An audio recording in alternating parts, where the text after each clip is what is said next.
Nga, French fries yata yung buong Puro buo. kakalukuhan. Sa German tayo. Mas lalo akong sanay. Ayusin mo na. Akong bahala. Ano sa German ang chocolate? Van Houten. Masarap Yes, we yan. have chunky Fruits, nuts. Kompleto po yan. Van Houten. Yes. Ano sa German ang bakla? Zip-zip Houten.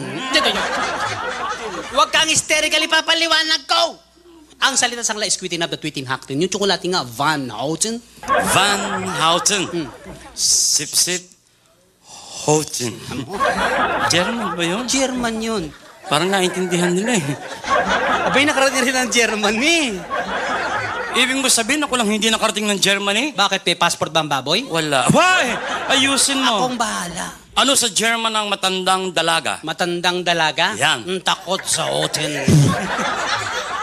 Anong takot sa hotel? Tatanda ba naman? Hay! Parang Tagalog talaga eh.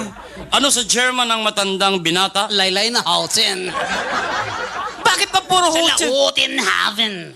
Parang Tagalog German. eh. Ano sa German ang playgirl? Playgirl? Oo. Open sa Houten. Ano sa German ang hostess? Sawa sa Houten. Ayos naman na! Ayos. Ano sa German ang byuda? Zabig sa Houten. Hindi pilimis. Ano sa German ang tomboy? Walang Houten. Ano sa German ang dalaga? Bitin sa Houten.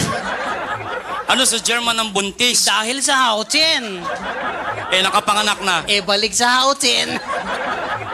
Ano sa German ang madre? Galit sa Houten. Ano sa German ang pare? Bigong Houten. Ano sa German yung lalaking nilalayo ng mga babae? Bautin. Ano sa German ang sugar daddy? Hut-hutin.